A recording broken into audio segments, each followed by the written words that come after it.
Hola, un cordial saludo. Nuevamente nos encontramos acá en este espacio de Al Derecho, donde ustedes se van a poder instruir sobre algunas asesorías jurídicas que pueden ser beneficiosas para algunos de sus casos o para algunos casos particulares pues, que pasan en la cotidianidad.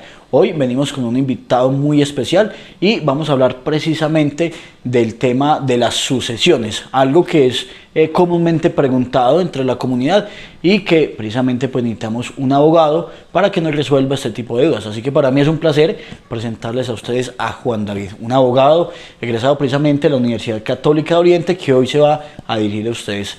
Juan, ¿qué más? ¿Cómo estás? ¿Qué tal, Carlos? Muy amable por invitarme a tu programa, muchas gracias. Muy bien, Juan, no, con mucho gusto. La idea es que nos cuente y le cuente a la comunidad, Juan, acerca del tema de las sucesiones, cómo se dan, por qué se dan, cuál es el debido procedimiento, qué se debe tener en cuenta. Pero para esto, expliquémosle a la comunidad digamos, grosso modo, ¿qué es una sucesión?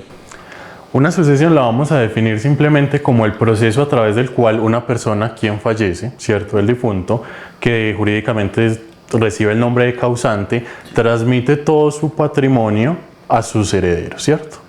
Es importante clarificar que el patrimonio, no como comúnmente se tiene denominado, no responde simplemente a la idea de activos, sino que responde a la idea de activos y pasivos, es decir, se hereda el capital, pero también se heredan las deudas. Es decir, si yo tengo una deuda en el banco y digamos por motivo, quiero que no sea así, pero muero, entonces digamos a las personas que heredan digamos, mi dinero, mis casas, lo que tenga yo, ¿también tienen que heredar esa deuda? Por supuesto que sí. Se tiene pues la idea de que en Colombia las deudas son únicas e intransmisibles. Eso es parcialmente cierto, pero para el caso de las sucesiones entran también dentro de la liquidez sucesoral. ¿Y qué pasa, por ejemplo, si, digamos, con los seguros que los bancos normalmente aplican? Si esa persona fallece y ese seguro lo cobran, ¿qué pasa ahí? Hay que estar, digamos, pendientes de qué tipo de seguro yo tengo contratado o qué tipo de seguro el banco me hizo contratar, porque realmente en la mayoría de las veces cuando uno toma un crédito o una tarjeta de crédito, el seguro de vida de deudores no es algo que usted facultativamente tome, sino que el banco se lo hace tomar, por decirlo de alguna manera. En ese orden de ideas, si el seguro de vida contempla dentro de sus características y especificaciones que en el momento en que finiquite o muera la persona titular se extingue cualquier obligación, pues entonces eso no entrará, porque se entiende que es entonces el garante en calidad de asegurador quien se va a hacer responsable de esa deuda. Si por el contrario no es así, entra pues dentro de la liquidez sucesoral. ¿En qué momento de pronto no es necesario hacer una sucesión o siempre? Lo que pasa, Carlos, es que la sucesión es una figura jurídica. La sucesión se debe adelantar sí o sí, a no ser que no haya nada que suceder, es decir, si la persona no tenía ni activos ni pasivos, es decir, no hay nada que vaya a sus legítimos herederos o a quienes tienen la expectativa de transmisión de derechos, pues en ese orden de ideas no hay necesidad. ¿Qué pasa si la persona no hace la sucesión? No necesariamente es indispensable hacer la sucesión, pero el no hacerla trae ciertos efectos jurídicos importantes. Vamos a poner el siguiente ejemplo. Carlos es propietario de un lote en la vereda Mazorcal, por poner un ejemplo. Sí. El día de mañana Carlos fallece y Carlos tiene un hijo. Sin que necesariamente se haya presentado la figura de la sucesión o se adelante la gestión o el trámite de la sucesión, el hijo de Carlos entra como administrador legítimo de todos los bienes que tenía su padre, entre ellos este lote en la vereda Chalarca. ¿Qué es lo que pasa si no se adelanta la sucesión? Que el día de mañana, cuando el hijo de Carlos quiera adelantar algún tipo de actividad negocial sobre ese predio, venderlo, alquilarlo, exacto, cualquiera. No va a ser, bueno, alquilarlo no puede necesariamente, alquilarlo sí. Venderlo, una hipoteca, bueno, etc. ¿Cuándo se aplica? Cuando voy a transferir el dominio o grabarlo. Es decir, si el hijo de Carlos va a hacer un préstamo, entonces lo necesita hipotecar, si lo quiere vender, si lo quiere donar, pues no va a poder, porque en el momento en el que vaya a solemnizar ese negocio jurídico, en la notaría le van a decir, venga, pero es que en el certificado de libertad y tradición, en la ficha catastral, no aparece usted como propietario, aparecía su padre. En ese orden de ideas, pues sí se tendrá que adelantar el proceso de sucesión. Bueno, esto es una pregunta muy común entre ustedes los abogados, o sea, es decir, la gente acude mucho a preguntar acerca de las sucesiones. Sí, es común, pero en las dinámicas, digamos, de nuestro municipio, ¿qué es lo que pasa? Sí es frecuente. ¿Qué es lo que pasa? Normalmente, como Colombia es un país que tiene unas dinámicas familiares tan marcadas, muy arraigadas, entonces, ¿qué es lo que pasa? Normalmente no se adelanta la sucesión, o los hijos no adelantan la sucesión hasta que ya no hayan fallecido ambos padres, ¿cierto? En principio se estima que la sucesión se debería adelantar cuando falta uno. ¿Y qué es lo que pasa? En el momento en el que falta uno, al cónyuge sobreviviente o a quien haya sido su compañero o compañera permanente, se le asigna un porcentaje de los activos. Y aquí es importante, claro, Carlos, hacer una claridad, y es que la gente suele decir, no, es que el esposo o la esposa heredó del difunto. Realmente, en principio, el esposo o la esposa no hereda, simplemente lo que hace es que se liquida la sociedad conyugal que se tenía vigente, y concepto de eso aparece una figura a la que se le denominan los gananciales, es decir, esa porción de la sociedad conyugal que le pertenece al cónyuge sobreviviente, ¿cierto? ¿Qué es lo que se hereda? Entonces, el otro 50% que no entra dentro de esa porción conyugal. O sea, a ver, el tema de la herencia creo que sí es muy preguntado y la herencia sí es muy común porque, bueno, pues cuando infortunadamente pues fallece alguien, un papá o una mamá, lo primero que hacen los hijos es preguntar, bueno, ¿y la herencia a quién le toca, cierto? Entonces, ¿cómo miran ustedes desde un ámbito jurídico ese tema, cierto? ¿Qué va para quién? O sea, si mira a los lados, si mira para arriba, si mira para abajo, cierto, ya eso usted lo sabrá explicar mejor, pero ¿a quién le toca qué? El Código Civil estipula unas cuestiones que se llaman los órdenes hereditarios, ¿cierto? Es justamente para responder a esa pregunta, ¿quién hereda qué, cómo hereda y quién hereda primero qué? El primer orden hereditario que se tiene según el Código Civil es que heredan los descendientes, es decir, mis hijos, a falta de mis hijos, mis nietos. Una cosa importante es que todos los órdenes hereditarios excluyen a los demás, es decir, estos órdenes tienen preferencia en el orden, valga la redundancia, en que lo estamos abordando aquí. Quiere decir que si hay hijos, ellos excluyen a todos los otros 5 órdenes de los que vamos a hablar. O sea, ya, si tienen hijos, hasta ahí llegó la herencia. Exacto. No hay más nada. Exacto. O sea, bueno, sí, quiero que continúe. ¿Qué es lo que pasa? Si suele ocurrir mucho, ¿cierto? Que de pronto, en el momento en el que falleció la persona, tenía un hijo, pero ese hijo falleció, ¿cierto? Es decir, se le adelantó en la muerte.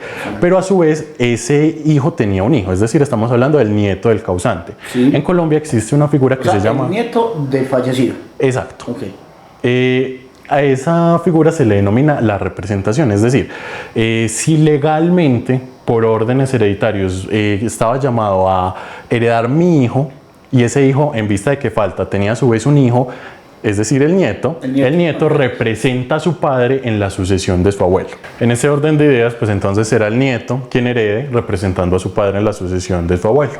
En el caso que no exista un nieto tampoco, ¿se mira más abajo? Sí, bisnietos. La línea descendiente se extiende hasta donde toque tope. Valga ahí como la aclaración, sí, es decir, hasta donde llegue hacia abajo. Bueno, y en un caso dado de que esa persona no tenga a nadie comprobado ni a nada, o sea, sí, que tenga algo, digamos, una persona X tiene un lote pongámoslo, en Mazorcal también, tiene un lote en Mazorcal y tiene 2 casas en las Acacias, etcétera, pero resulta que esta persona fallece, pero nadie, digamos, no tiene familia y nadie reclama esta herencia, ¿qué pasa? Bueno, ahí nos adelantamos un poquito porque nos fuimos hasta el último de los órdenes, que es el que se presume cuando no hay nadie quien lo reclame en los 4 primeros. Entonces, si te parece, pasemos al segundo. Vamos al segundo entonces. Listo. Es decir, cuando no hay hijos, no hay descendientes, se agotó el primer orden, nos vamos al segundo orden. Listo. ¿Quiénes son los del segundo orden? Los ascendientes y el cónyuge o compañero o compañera permanente. ¿Cómo se hereda? Por cabezas. ¿Qué quiere decir esto por cabezas? Que todos heredan, es decir, los padres que sobrevivan para ese momento y el cónyuge en proporciones iguales. Es decir, si el activo lo vamos a tasar en 100%, cada uno le corresponde un 33.3%, asumiendo que tengamos a un cónyuge, a un padre y a una madre, ¿cierto? Si tenemos si tenemos solo a la mamá y a la cónyuge, heredarán 50% a la mamá y 50% a la cónyuge. Ahí no hay mayor dificultad, ¿cierto? Obviamente aplica también la figura de la representación, ya aquí es un poquito más complicado, ¿cierto? A no ser que la persona del difunto pues sea alguien muy joven, pero también existe la figura de la representación, y es decir, los abuelos pueden representar a los padres, ¿cierto? Entonces, como se extendía hacia abajo, también se extiende hacia arriba. Sí. El tercer orden se extiende hacia los hermanos y nuevamente hacia el cónyuge. Acá con una particularidad, y es que se hereda es 50-50.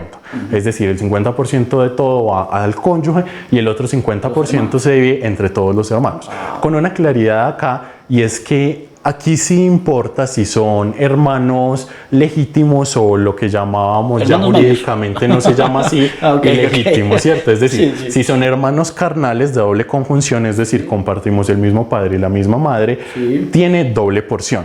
Si es un hijo que no fue concebido en esta modalidad, es decir, solo compartimos a nuestra madre o a nuestro padre, recibe una porción. Una ya. Correcto. Muy bien. El cuarto orden hereditario se extiende entonces hacia los sobrinos, es decir, a los hijos de mis hermanos. Ahí pues no hay nada más que decir, igual se extiende en cabezas, es decir, proporciones iguales de lo que haya para repartir. Y ahora sí, ¿qué pasa entonces cuando yo no tengo ni descendientes, primer orden, ni ascendientes, segundo orden, ni cónyuge, ni hermanos del tercer orden, ni sobrinos en el cuarto orden, que la herencia se entiende vacante y entonces el Estado podrá iniciar él solo el proceso de sucesión y esos bienes se le adjudican al gobierno? Particularmente estos bienes van destinados para el Instituto Colombiano de Bienestar Familiar. ¿Y por qué al Instituto Colombiano de Bienestar Familiar? Así lo dispone la ley. Realmente no hay una explicación mayor que yo te pueda dar, simplemente la ley contempla que sea allá, obviamente pues atendiendo como a la naturaleza constitucionalista de nuestro país, que vela pues por la protección especial de los niños. Entonces es simplemente pensando en que el ICBF pues tenga, no sé, quizás propiedades o tenga flujo, liquidez para pues darle la calidad de vida a nuestros niños que se encuentran en esos centros. Bueno, hay una pregunta muy particular y es precisamente si, digamos, los cónyuges, digamos, se separan, llamémoslo así, o se divorcian, etcétera, pero dejaron un hijo. Entonces uno de los cónyuges se muere, en este caso la mamá se muere, ¿sí? Pero ellos se separaron, como lo decía, perdón, a un inicio. ¿A quién va esa herencia? Si ellos están divorciados, o sea, quien fallece y quien aún permanece con vida, esa herencia le corresponde también a esa persona que ya no es, o sea, con quien ya liquidó la sociedad conyugal, ¿o no? ¿Qué pasa con esa persona? Si se liquidó la sociedad conyugal, entonces simplemente pues no hay que hacer esa liquidación, por lo tanto no hay gananciales. ¿Qué pasa con el patrimonio? ¿Qué pasa a los hijos? Entonces en este caso ese hijo, por más que sea de un matrimonio divorciado, tendrá derecho a heredar todo. Depende. Si no hay más hermanos, es decir, él es hijo único, tendrá derecho a heredar todo, bien sea de su padre o de su madre, quien sea que haya fallecido. Bueno, y una pregunta que nos hacían ahorita también muy particular, y es que si de pronto un papá o una mamá no se manejó tan bien con un hijo, digámoslo, no respondió por él o por ella en ningún momento de su vida y digamos fallece, ¿a quién le corresponde entonces? O sea, ¿sí tendría derecho esta persona a los bienes o no? A la herencia, quiero decir. En principio sí tendría derecho a la herencia. Es una cuestión más del conflicto social que se genera ahí, pero ¿qué es lo que pasa? En principio, desde que usted sea heredero natural, usted tiene derecho a heredar. ¿Cuándo se podría alegar que una persona sea merecedora de ser desheredado? Cuando se haya configurado a través de una sentencia judicial una figura que se llama la indignidad. ¿Cuándo procede la indignidad? Es una figura que se adelanta mediante sentencia, es decir, procede en virtud de un dictamen de un juez de la República que lo declare a usted como indigno para suceder. Eso tiene unas causales, entre ellas se cuentan, por ejemplo, si usted se sustrajo de dar alimentos, bien sea a su hijo o a su padre, porque ambos están en el derecho o en la obligación según el caso. Si usted se sustrajo de dar alimentos, eso será una causal de indignidad. Si usted cometió actos obscenos contra bien sea su padre o su hijo, dependiendo de quienes estemos hablando. Si usted cometió algún delito, todo eso configura causales de indignidad, pero hay una particularidad, Carlos, y es la siguiente: la indignidad se tuvo que haber declarado en vida antes del fallecimiento del causante. O sea, el papá, digamos, no quiere heredarle a su hijo porque su hijo simplemente se descarriló, llamémoslo así, o como lo llaman eclesiásticamente o más socialmente, es la ovejita negra de la casa. Entonces lo declara indigno, tiene que ser en vida. Es decir, yo lo voy a hacer porque él se maneja muy mal. Entonces usted ya no queda con nada de mi herencia. Tal cual así pasa. De hecho, eso genera muchos choques entre las familias porque es un común denominador y más pues en nuestros municipios o en nuestros entornos en donde no falta ese hijo que durante los últimos momentos de vida de su padre no se portó bien, no lo visitó, el resto de hermanos pues quedan naturalmente muy sentidos por ese hecho y creen que entonces eso per se es una causal para que este hermano no herede. Sin embargo, si no hay una sentencia que lo declare indigno al momento de la muerte del padre, realmente entra a heredar conforme los órdenes sucesorales que ya explicamos. Bueno, y si por ejemplo yo quiero hacer una, digamos, una herencia en vida, pero no se la quiero dar a nadie de mi familia, llamémoslo así un ejemplo, no, yo tengo hijos y no le quiero darle mi herencia a mis hijos, ni a mi cónyuge, ni a nadie, yo puedo hacer una, digamos, un acta donde quede como el compromiso de que eso va, por ejemplo, para Juan David, un ejemplo. Básicamente eso responde a la figura del testamento. Sí. Digamos, lo que hemos venido hablando hasta el momento es la sucesión avistentato, es decir, a ausencia de un testamento. Okay. Cuando hay un testamento, las reglas del juego cambian, ¿cierto? Okay. Pero yo la puedo hacer. Sí, sí. ¿Qué es lo que pasa? Un testamento es una manifestación unilateral de la voluntad a través de la cual yo digo cómo se van a repartir mis bienes o se va a liquidar mi patrimonio en el momento en el que yo falte. Pero aquí hay una claridad muy importante y es que uno no puede testar sobre el 100% de su patrimonio, ¿cierto? ¿Qué es lo que pasa? La ley contempla algo que se llama pues es como una mitad, ¿cierto? Es decir, cojamos todo el patrimonio y vamos a hacer de cuenta que es una torta.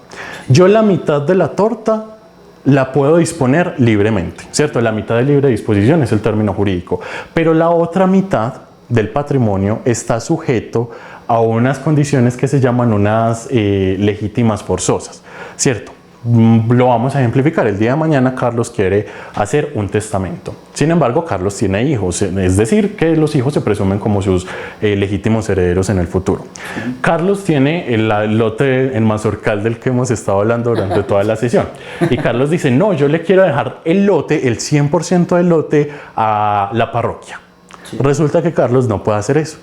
¿Por qué? Porque volvemos a lo mismo, la ley exige que se conserve una mitad, ¿cierto?, del patrimonio, que no sea de libre disposición, sino que sea de legítimas rigurosas. ¿A quiénes van esas legítimas rigurosas? A sus descendientes legítimos o, no habiendo estos, a sus descendientes legítimos, ¿cierto? Es decir, si yo tengo hijos o padres vivos al momento de la muerte, yo no puedo testar sobre más allá de la mitad, ¿cierto? Es decir, le puedo dejar la mitad a la parroquia perfectamente, yo con la mitad de lo mío puedo hacer lo que me venga en gana, hablemoslo así pues sí, muy llana y olímpicamente, sí, pero la otra mitad sí la tengo que respetar. ¿Cuándo entonces sí puedo testar sobre el 100%? Cuando no hay nadie. Cuando se agotaron esas dos, esa primera orden sucesoral si se quiere y ese segundo, es decir, si no tengo ni descendientes ni ascendientes porque la ley no me obliga, por ejemplo, a que yo le tenga que respetar esta media de libre disposición a mis hermanos o a mis sobrinos, ¿cierto? Simplemente se estima que sea para los descendientes y ascendientes. Bueno, Juan David, ¿cómo se hace ese trámite? ¿Cómo debe proceder una persona para hacer una sucesión? Hay, digamos, dos modalidades, ¿cierto? Veamos las dos hipótesis. Primero, si se otorgó testamento, pues realmente ahí no hay más que hacer, simplemente se entiende que como fue la voluntad del causante, esos bienes pues pasan directamente y el testamento opera como título de tradición para que se les adjudique luego. Bueno. Y en el caso de que sea una sucesión que no operó con testamento, es decir, operó de manera natural, hay dos alternativas, hacer la vía notarial o vía judicial. ¿Cuáles son las diferencias? La vía notarial es digamos un trámite simplificado porque es muy rápido, es decir, podemos estar hablando, depende de la notaría, de entre 2, máximo 4 meses, ¿cierto? ¿Cuál es el asunto? Que todos los herederos tienen que estar de acuerdo en que se adelante la sucesión. Obviamente es un trámite un poco más costoso, pues porque se cobran los honorarios que producto pues de las minutas que tienen que extender la notaría, etcétera, etcétera, ¿cierto? Y se adjudican como los causantes quieran, es decir, si teníamos 3 lotes y habemos 3 hijos, podemos, digamos, hacer la maniobra jurídica para que cada uno legalmente tenga un valor catastral o comercial similar y cada uno de los hijos quede con cada uno de los lotes, o podemos asignarlo de tal manera que los 3 hijos compartan la propiedad de los 3 lotes en iguales proporciones cada uno, es decir, cada uno tiene el 33.33% de los lotes de los 3, ¿cierto? La otra vía es la vía judicial, que opera cuando no hay un acuerdo pues entre los herederos, ¿cierto? O hay cosas que deban ser probadas. En medio del proceso, esto opera ante el juez del último domicilio del causante y pues es un juez quien determina pues las reglas de la partición de la herencia en ese caso.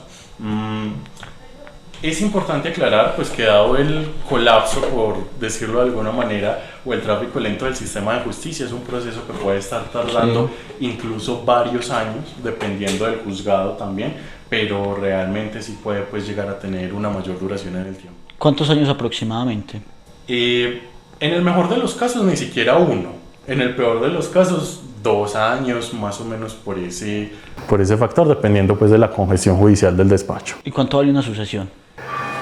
Bueno, la sucesión se cobra según, obviamente, el abogado que los asesore. Si es por notaría, la ley exige que se esté acompañado de un abogado. Si es judicialmente, dependiendo de la cuantía, podrá hacerse en causa propia o acompañado de un abogado. Si es por notaría, normalmente se cobran entre 2 y 3 salarios mínimos. Obviamente también se entra a mirar qué tanto es lo que hay que repartir, cómo hay que repartir, a cuántos hay que repartir y bueno, en base a eso se generan los honorarios. Y si es vía judicial, pues si es en causa propia, realmente pues no hay que pagar nada, más allá pues de los honorarios pues que pacten con el abogado en caso de que sí se requiera la representación de uno. Ahorita nos hacían una pregunta bien particular también, y es que, pues, si digamos ahí están presionando, llamémoslo así, a una persona para que firme, que llamémoslo coloquialmente, que perdió una herencia, ¿qué pasa ahí? ¿Es legal?